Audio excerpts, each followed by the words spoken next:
നമസ്കാരം. നമ്മുടെ പെരുന്തേനരുവിക്ക് പോകുന്ന വഴിക്ക് മുക്കൂട്ടുതറയിൽ വെച്ച് ഞങ്ങൾ ദൈവസഹായം ഹോട്ടലിൽ ഭക്ഷണം കഴിക്കാൻ കയറിയിരുന്നു. അപ്പോൾ ആ ഹോട്ടലിൻ്റെ തൊട്ടടുത്തായിട്ട് കണ്ട വ്യത്യസ്തനായ ഒരു വ്യക്തിയാണ് ഞാൻ നിങ്ങൾക്കൊന്ന് പരിചയപ്പെടുത്തുന്നത്. ഇദ്ദേഹം ഉന്നത വിദ്യാഭ്യാസം ഉയർന്ന മാർക്കോടുകൂടി പാസ്സായ വ്യക്തിയാണ്. പക്ഷേ അദ്ദേഹം സർക്കാർ ജോലി വേണ്ടാന്ന് വെച്ച് സ്വന്തം അച്ഛനെ സഹായിച്ച് തൻ്റെ കുഴൽത്തൊഴിൽ മുന്നോട്ട് കൊണ്ടുപോവുകയാണ്.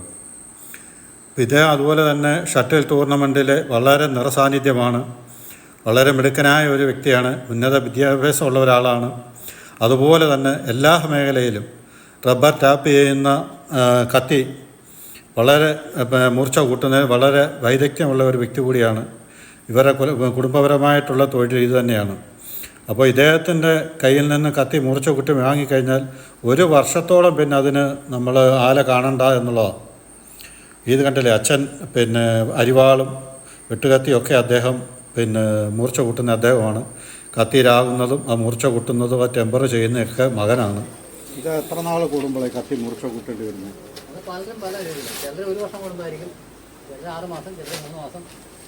പണിയുടെ അനുസരിച്ചായിരിക്കും അല്ലേ? ഓഹോ.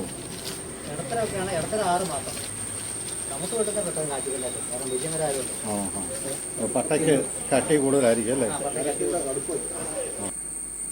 ഒരു കത്തി രാഗി അത് ചൂടാക്കി ടെമ്പർ വരുത്തി രാഗി വൃത്തിയാക്കി കൊടുക്കുന്നതിന് 200 രൂപയെ അവർ വാങ്ങിക്കുന്നുള്ളൂ.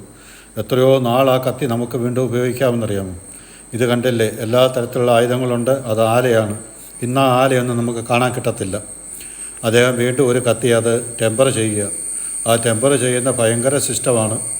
അതിൻ്റെ അളവുണ്ട്. അത്രയും അളവിലേക്ക് അതിനെ വെള്ളത്തിൽ മുക്കി അതിനെ ടെമ്പർ ചെയ്ത് പിന്നെ അതിനെ ഒന്ന് സോഫ്റ്റ്നെസ് വരുത്തി വീണ്ടും അതിനെ ഒന്ന് ഹാർഡാക്കി അങ്ങനെയൊക്കെ ഒരുപാട് പ്രോസസ്സിങ് ആണ്. നമ്മൾ വിചാരിക്കുന്ന പോലെയല്ല.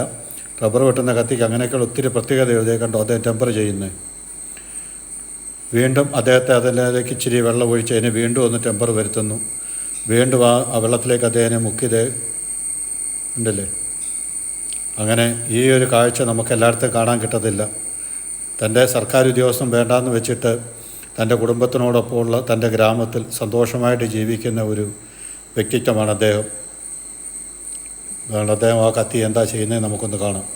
വീണ്ടും അതിൻ്റെ വായൊന്ന് രാഗി ഒന്ന് സോഫ്റ്റ് ആക്കുക. അതിന് ശേഷം തൻ്റെ നഖത്തേലാണ് അദ്ദേഹം ടെസ്റ്റ് ചെയ്ത് നോക്കുന്നത് അതിൻ്റെ മൂർച്ച. അപ്പം വാങ്ങുന്ന ആളും അത് കൊടുക്കുന്ന ആൾക്കും രണ്ടുപേർക്കും ഉറച്ച വിശ്വാസമാണ് കത്തിയുടെ മൂർച്ചയുടെ കാര്യത്തിൽ. ഇനി ഈ കത്തി ഒരുപക്ഷെ ഇനിയിപ്പോൾ ഒരു വർഷത്തിന് ശേഷമായിരിക്കും ഇവിടെ എത്തുന്നത്. അപ്പം ഞങ്ങളുടെ വീഡിയോ കാണുക. എല്ലാവർക്കും നന്ദി, നമസ്കാരം.